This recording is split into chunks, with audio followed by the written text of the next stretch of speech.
vamos colocar já aqui, assim que estiver pronta, Lucas, pode colocar ela com a gente, a Marina, porque acho que vai ser bastante rico o papo com ela. A Marina Ganzaroli é advogada, ativista, ela é fundadora e coordenadora do Me Too Brasil, que é uma iniciativa de atendimento, orientação e apoio a sobreviventes de violência sexual. Já tive a oportunidade de conversar com a Marina em outras ocasiões em que o Me Too teve à frente aí de debates importantes sobre esse assunto. Também no judiciário, não necessariamente em casos de assédio, mas brigando por decisões no judiciário que podem afetar a vida dessas vítimas. Então, queria trazê-la aqui para o papo com a gente, para a gente conversar sobre esses casos aí no STJ. Marina, bom dia. Bom dia a todas. Um prazer estar com vocês aqui nessa manhã, com quem nos assiste também. Marina, o prazer é nosso, obrigada mais uma vez. A gente teve essa decisão do STJ ontem de afastar o ministro Marco Buzzi das suas funções, né? Até a conclusão das investigações sobre duas denúncias que pairam aí contra ele, que foram feitas contra ele. Queria te ouvir o que significa uma decisão como essa para o impacto no padrão de punição que a gente tem quando a gente fala especialmente de altas autoridades, que a gente sabe que ainda tem uma camada além de dificuldade quando a gente está falando de posições de poder, né? Então, queria ouvir um pouco como você tem acompanhado esse caso e a sua leitura sobre a decisão de ontem do STJ. A gente recebe a decisão de ontem de forma positiva. Eu não vou dizer com alegria, porque é o mínimo. O problema é que o judiciário não vem fazendo sequer o mínimo em relação à resposta a incidentes de segurança relacionados a assédio sexual. Algo que afeta não apenas as trabalhadoras, as servidoras dos tribunais, mas todas as mulheres brasileiras. E o judiciário, nos últimos anos, assim como a administração pública, de certa forma, tem demonstrado um atraso em relação ao setor privado quando estamos falando de resposta à sociedade em relação a casos de assédio sexual e violência sexual dentro ou fora de suas dependências. Isso não importa. O que importa é quem cometeu.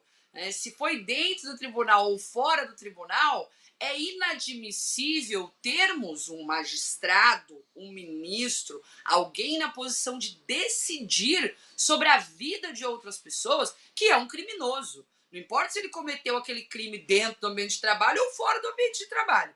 É só você pensar em outro crime. Vamos pensar que não seja assédio sexual, vamos pensar que seja roubo.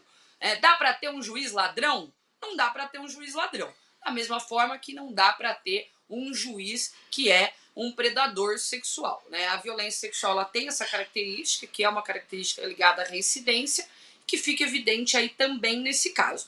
Então, o judiciário ele vem demonstrando, a administração pública vem demonstrando um atraso na resposta a essas situações. Se você pega, por exemplo, uma empresa, um CEO é acusado de assédio, uma questão reputacional, ele é afastado imediatamente. E, na sequência, muito rapidamente, com um procedimento administrativo célere, rápido, já desligado. E na administração pública, a gente tem visto procedimentos administrativos se arrastarem por 2 anos, até a conclusão do procedimento administrativo, que decide por uma suspensão ou que decide por uma exoneração com aposentadoria compulsória. Então, cara, a pena dele é ser aposentado antes com salário integral. Isso não é pena, isso é férias remunerada. Então, o judiciário ele não está respondendo à sociedade brasileira, em especial às mulheres brasileiras, como deveria nas situações de assédio dentro de sua própria casa. Então, vou dizer que a gente não recebe com alegria, porque isso que aconteceu ontem é o mínimo esperado. É o básico, é o basilar em qualquer procedimento investigativo relacionado ao cometimento de um crime por uma autoridade pública. Marina, bom dia, obrigada por estar aqui. Importante ter você conversando com a gente sobre um assunto tão delicado E pegando uma linha, um gancho, né, no que você está falando, na linha do que você está falando, desse atraso do judiciário, dessa dificuldade do judiciário de punir eventuais crimes, né, de cunho sexual, uma das questões que a gente tem presente na sociedade atual é a composição das cortes, né? O presidente Lula recentemente indicou mais um homem para a corte, existe uma frustração em relação a isso, da pauta feminista. A gente sabe que, de certa forma, até surpreendeu, né, com os ministros decidiram de maneira unânime, mas o STJ tem 33 ministros, isso é composto por mulheres, né, o maior tribunal entre os superiores aí do Brasil. E o que eu queria te perguntar é se essa composição, né, quando as mulheres são menos representadas, são subrepresentadas, se você acha que isso impacta nesse atraso, nesse descompasso aí do judiciário punir casos como esse, proteger as mulheres e os direitos das mulheres, somado, claro, com o fato de que muita gente tem medo, né, de fazer uma acusação formal e aberta contra uma autoridade do judiciário, sobretudo de um tribunal superior. Então, ligando essas duas coisas, se ter mais mulheres nessas cortes ajudaria, né, diminuiria esse temor, o que, no geral, mulheres têm de levar adiante uma acusação. Queria te ouvir sobre essa conexão entre os dois fatos. E, infelizmente, não basta apenas termos lideranças diversas e plurais para garantir uma resposta adequada e, de fato, políticas de diversidade e inclusão relacionadas a gênero. Não basta apenas ser mulher. Tem que ser uma mulher que tenha essa consciência, que tenha consciência da necessidade de garantirmos equidade de gênero em todas as estratificações daquela empresa, daquela organização, daquela instituição, daquele poder. Hoje, as mulheres se formam, tem mais mulheres se formando em direito nas universidades brasileiras do que homens, né? Se você pega tanto os vestibulares quanto os exames da OAB, as mulheres já passaram ali os homens em números totais. Mas quando você olha para os nossos tribunais, você tem mulheres na primeira instância, você tem algumas mulheres desembargadoras. Conforme você vai subindo na estratificação, na hierarquia, e isso acontece em todas as categorias, em especiais aquelas mais valorizadas, né? Aquelas que não são tão valorizadas costumam ser mais femininas, e essa é uma questão histórica relacionada ao machismo que a gente vem aí enfrentando, inclusive nos espaços de poder.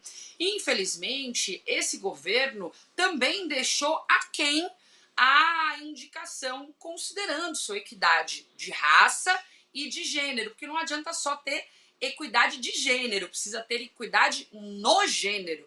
Não adianta serem só apenas mulheres brancas, precisamos também de mulheres negras. Então, infelizmente, hoje, né, se confirmar aí a última indicação do presidente Lula, teremos um governo que contribuiu para uma maioria evangélica dentro da corte.